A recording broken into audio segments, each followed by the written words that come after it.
अस्सलाम वालेकुम नाजरीन। आज का प्रोग्राम हमारी बात मीर हादी अली साहब के साथ है। जो मीर हादी अली साहब ऑल इंडिया शिया ऑर्गेनाइजेशन और फार्मर शिया मेंबर एपी है। मीर हादी अली साहब, हमारे व्यूवर्स जानना चाहते हैं कि वक्फ अमेंडमेंट बिल 2024 को लेकर जो विरोध किया जा रहा है, किन आधार पर किया जा रहा है, थोड़ा उसका तफसील थोड़ा बता दें ताकि हमारे व्यूवर्स जानना चाहते हैं जो अमेंडमेंट हो रहा है वो किस ताल्लुक से हो रहा है।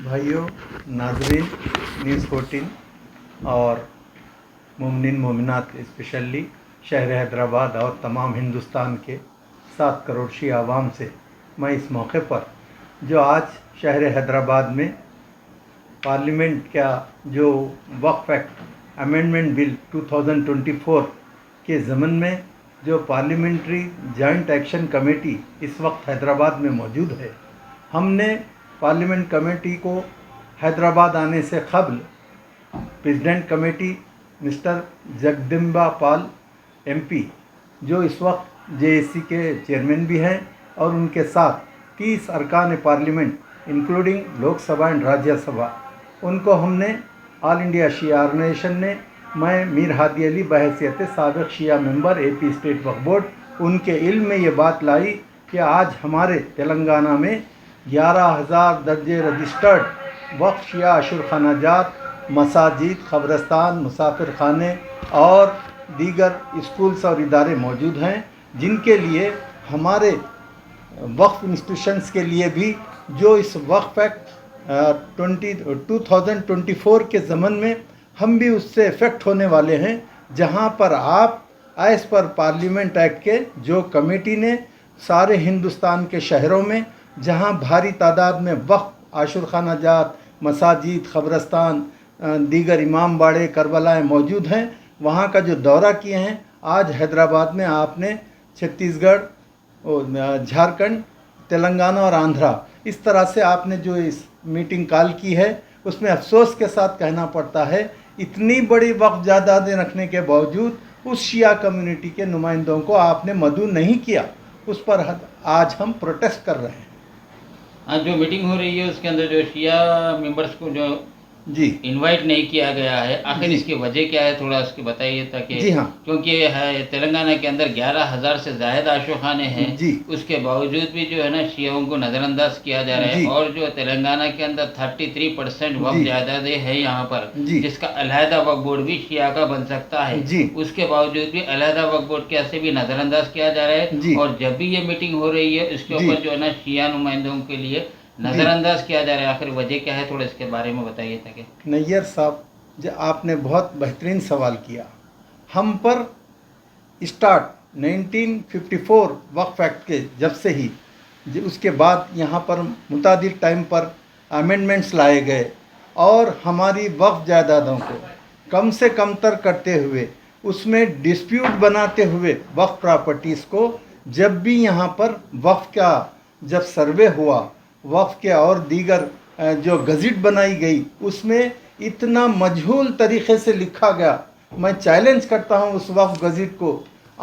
मैं यहाँ पर बताता हूँ, कौम को भी नॉलेज में ला रहा हूँ कि हमारे जितने आशुर खाने आप देखेंगे, चंद आशुर खानों को छोड़कर हर आशुर खाने के सामने Waqf board nature of Waqf properties में हमेशा उस कॉलम में लिखता है, अगर अलावे सरतोख मुबारक है, दारी शफा में है, तो उससे डायरेक्टली शिया वक्फ नहीं लिखे जाकर शिया और सुन्नी वक्फ बोल के लिखा जाता है। क्यों भाई?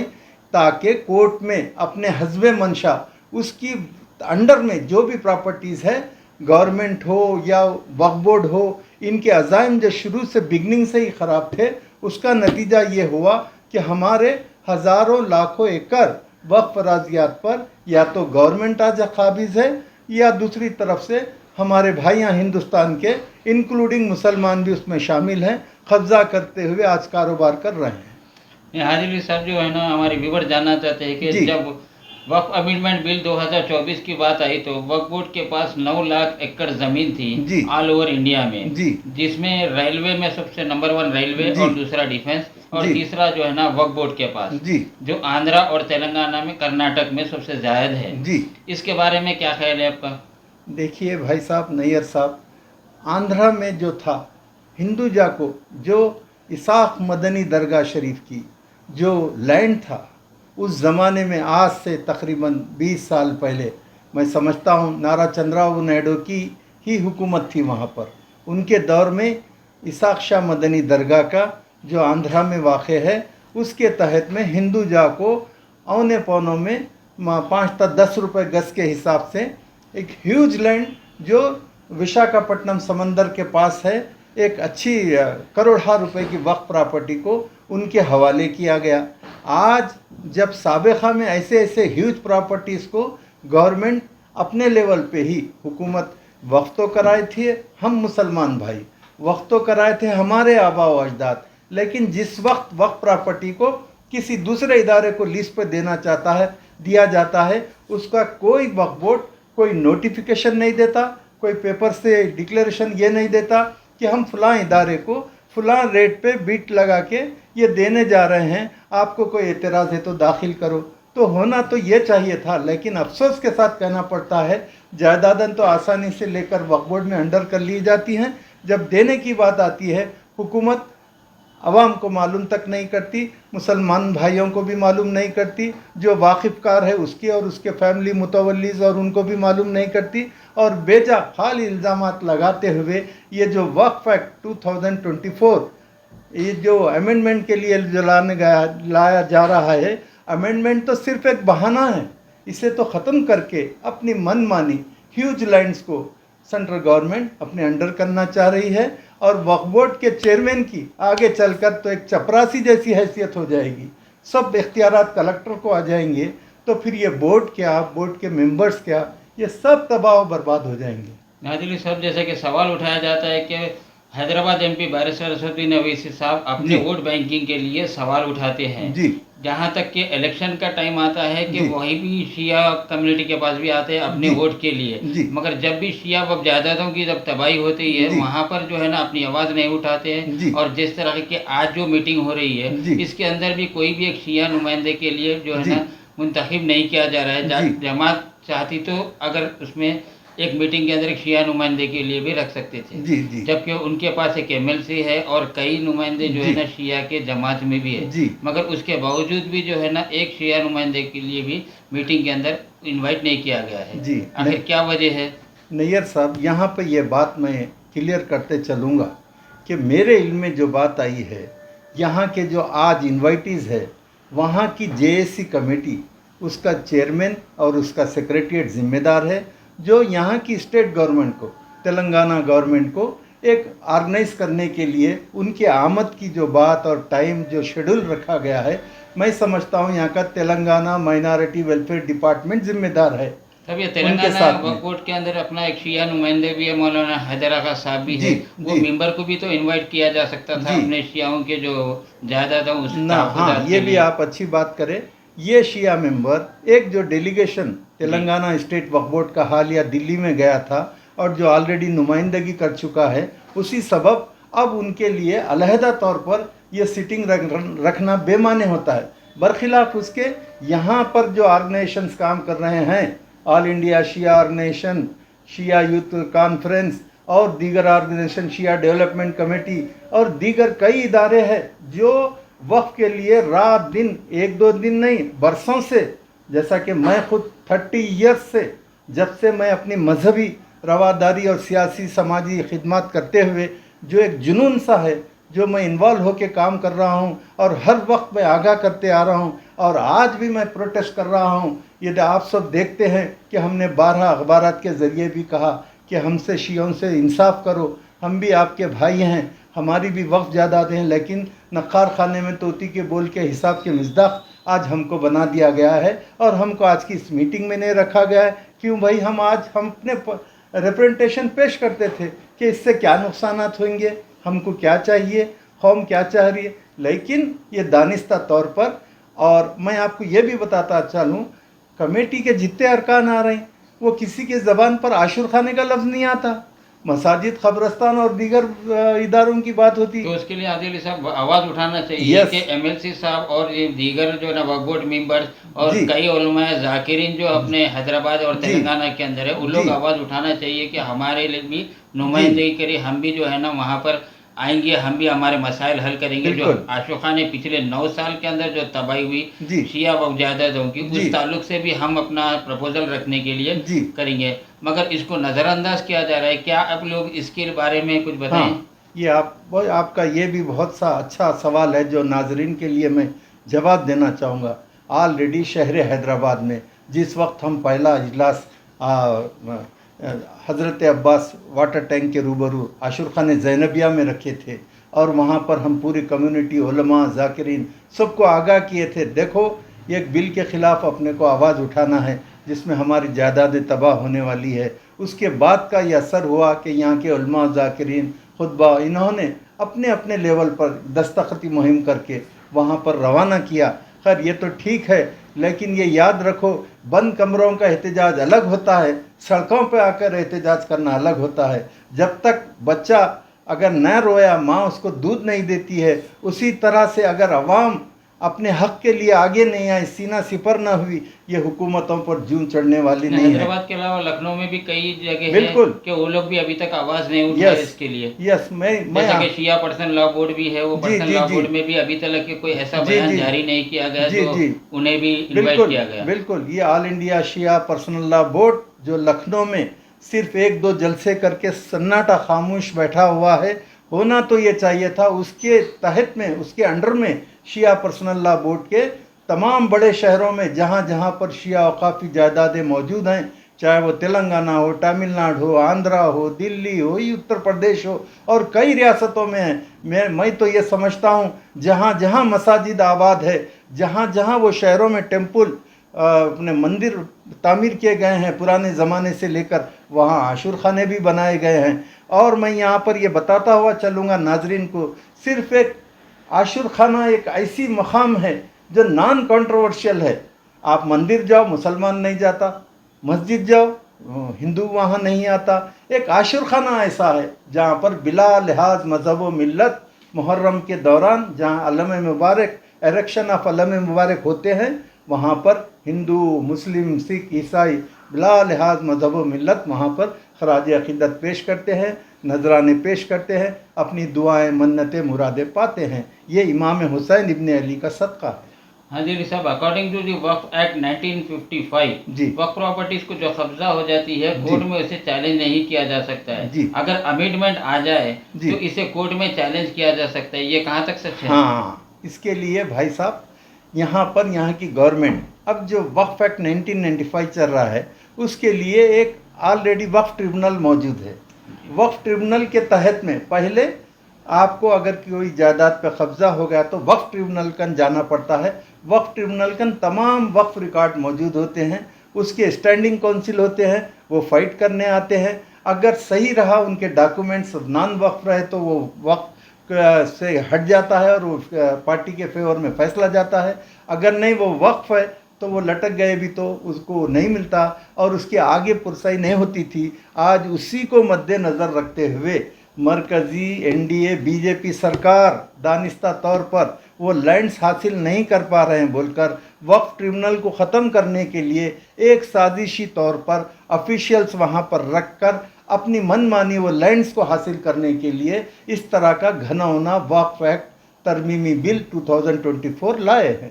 और जिसके लिए आज आप देख रहे हैं हैदराबाद में एक बड़ी साजिश के तहत पर यहाँ के हुक्काम वहाँ की गवर्नमेंट की कमेटी को शियों के लिए शियों की अहमियत नहीं बतलाकर उनके वक्फ प्रॉपर्टीज़ अलहदा होते हैं नहीं बतलाकर ये साजिशी तौर पर आज हमको मदऊ नहीं किया, वरना हम भी हक़ की आवाज़ को उस कमेटी में पेश करते और उसके नुकसानात सामने लाते जो आवाम नहीं चाह रही है। देखिए हाजी अली साहब, जैसे कि शिया वक्फ जायदादों की जो तबाही हुई, जैसे कि मौला अली, कोहिमा में जामिन, नारायणपेट, अंबरपेट, ये इससे काफ़ी आशुखानों की जो तबाही हुई, अब अमिटमेंट आने के बाद इसकी जो है ना फुलफिल करने के से कैसा रहेगा इसको बताइए। तो लैंड ग्रैबर्स का जो कब्जा है आज भी जो है ना उनका बाजार गर्म है, जहाँ जहाँ भी शिया वक्फ जायदाद है उन लोग को जो है ना उसको लैंड ग्रैबिंग कर रहे हैं। उसके लिए वाहिद हल यही था कि अवाम बरसा बरस से साबिक़ा हुकूमतों से लेकर आज तक वक्फ बोर्ड को एग्जीक्यूटिव पावर्स देने का डिमांड कर रहे हैं। जैसा कि एंडोमेंट डिपार्टमेंट में है, वहाँ की अगर टेम्पल की कोई ज़मीन का कब्ज़ा होती है तो वहाँ का डायरेक्ट चेयरमैन कमिश्नर जाकर उसको हासिल कर सकता है। बरखिलाफ़ इसके अगर वक्फ आशुर खाना मसाजिद कब्रस्तान के तहत के लैंड हो तो वक्फ बोर्ड के चेयरमैन को आम आदमी की तरह मुकामी पुलिस स्टेशन में कंप्लेन करना पड़ता है। वो आज कई डायरेक्ट लैंड कंप्लेन ग्रैबर जो है ना कब्जा हो रहा है, जैसे कि मीर मोमिन साहब की दायरे की और जी, कोहे मामे जामीन जी, और मौलाली के अतराफ की जो जी, ज़मीन प्रॉपर्टीज है वहाँ जी, के मुतवल्लीस लीज पे भी दिया जी, जा रहा है जी, और उसको जो है ना लैंड ग्रैबर जो कब्जा है उसके जी, अंदर पॉलिटिकल प्रेशर है और पॉलिटिकल लोगों का हाथ है। ये कहाँ जी। तक सच है ये बताएं। मैं मेरी दानिश में, चूँकि मैं भी साबिक़ में मेंबर रहा, एक तो पहले वक्फ बोर्ड में स्टाफ की कमी है। एक वक्फ इंस्पेक्टर कई ज़िलों पे वो जिम्मेदार रह रहा है और उसको आधे से ज़्यादा टाइम कोर्ट कचहरियों में चले जाता है। वो फाइलें लेकर अपने केस की बारी यानी कि का आपका बोलने का मतलब मैन पावर कम है मैन वहाँ पावर पर। कम है, उसमें भी सुधार आना चाहिए नहीं, टेक्निकल काफ़ी सर। केसेस जो है ना वक्फ बोर्ड बिल्कुल के कोर्ट में रखे कोर्ट हुए हैं में कि उसको पेंडिंग ही है। हल करने के लिए मुश्किल हो रही है इन लोग को। और मैं आज के आपके इससे चैनल के ज़रिए से मैं हमारे हरदिल अजीज़ dynamic leader mister Revanth Reddy साहब से ख्वाहिश करूंगा कि जो वक्फ बोर्ड के रिकॉर्ड का कमरा आज तक जो बंद है, उससे मेरी नज़र में इतने बड़े नुकसानात वक्फ बोर्ड के केसेस हारने में हो रहे हैं, क्योंकि सामने वाली पार्टी उसके पास अगर डॉक्यूमेंट मौजूद है, जब वो चैलेंज कर रही है वक्फ है तो बताओ, तो यहाँ का वक्फ का अमला, वक्फ का इंस्पेक्टर, वक्फ का अपना वकील ये डॉक्यूमेंट साबित नहीं कर सक रहा, प्रूफ नहीं कर सक रहा है। कई केसेस में वक्फ बोर्ड एक्सपर्टी होकर हारते चले जा रहा है, वक्फ जायदादें अपने से दूर नहीं होती आदिल चली। साहब, ये कोहिमा में जमीन पहाड़ की जो जमीन है जी, अतराफ की काफी जमीन थी, जी, जी, मगर जैसा जैसा उसके अंदर जब कमिटी नए बनते जा रहे हैं जी, उसकी फिर सर्वे करते जा रहे हैं, एक नई जी, गजट बनते जा रही। जी, अब ये आलम हो गया कि पूरी अतराफ की जमीन पूरी जी, रेलवे गई, जी, उसके बाद लैंड ग्रैबर्स का कब्जा हो गया। जी, अब सिर्फ जो है ना जमीन जो है ना सिर्फ पहाड़ के अटक रही। जी, अब जो नई कमेटी आई हुई है वो जी, कमेटी जो है ना फिर सर्वे करा के फिर गजट को जो है ना जी, कम कर देंगे। जी, तो ये इस तरीके का होते रहेगा तो अपने सिर्फ आशुखानों की जो है ना वो हो जाएगा जी। बिल्कुल।